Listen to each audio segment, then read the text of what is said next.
लाडक्या बहिणींनो थांबा, 6 मार्चला बजेट येणार आहे आणि सगळ्यात मोठा प्रश्न 1500चे 21 रुपये होणार का? सध्या सोशल मीडियावर जोरदार चर्चा सुरू आहे. काही जण म्हणत आहे मोठी वाढ होणार, पण सत्य काय आहे जाणून घ्या. तर लाडक्या बहिणी योजनेअंतर्गत सध्या प्रति महिना 1500 रुपये मिळत आहेत, परंतु 6 मार्च रोजी राज्याचा अर्थसंकल्प सादर होणार आहे आणि त्यामुळे अनेक बहिणींच्या मनात प्रश्न आहे, या बजेटमध्ये 21 रुपयांची वाढ होणार का? मागच्या वेळेस देखील अशीच उत्सुकता होती. सर्वांना वाटत होतं की 1500वरून थेट 2100 रुपये केले जातील, परंतु तसं घडलं नाही. आणि सध्याच्या परिस्थिती पाहिली तर 6 मार्चच्या बजेटमध्ये 2100 रुपयांबाबत कोणतीही वाढीव तरतूद होण्याची शक्यता दिसत नाही. हे मी स्पष्टपणे सांगत आहे. ना 2100 रुपये होण्याची हालचाल आहे, ना टप्प्याटप्प्याने 200 ते 300 रुपयांची वाढ होण्याची चिन्हे दिसत आहेत. आता काही बहिणी विचारतील असं का?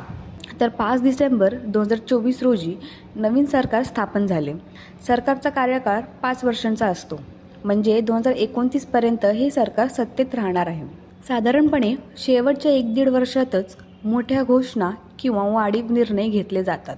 त्यामुळे अंदाजानुसार 2027 संपल्यानंतर किंवा 2028मध्ये 2100 रुपयांबाबत काही सकारात्मक अपडेट येऊ शकते.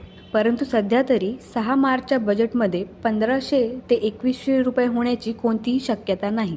म्हणून अफवांवर विश्वास ठेवू नका.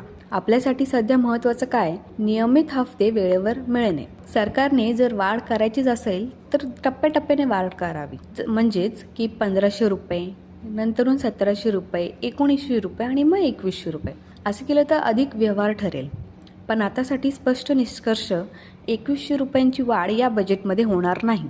जर याबाबत काही अधिकृत घोषणा झाली तर सर्वात आधी अपडेट आपल्या चॅनलवर देणार आहे. तर तुमच्या मते 2100 रुपये कधी व्हायला हवे? कमेंटमध्ये नक्की सांगा. व्हिडिओ आवडला असेल तर लाईक करा आणि शेअर नक्की करा. चॅनलला सबस्क्राईब करायला विसरू नका. जय हिंद, जय महाराष्ट्र.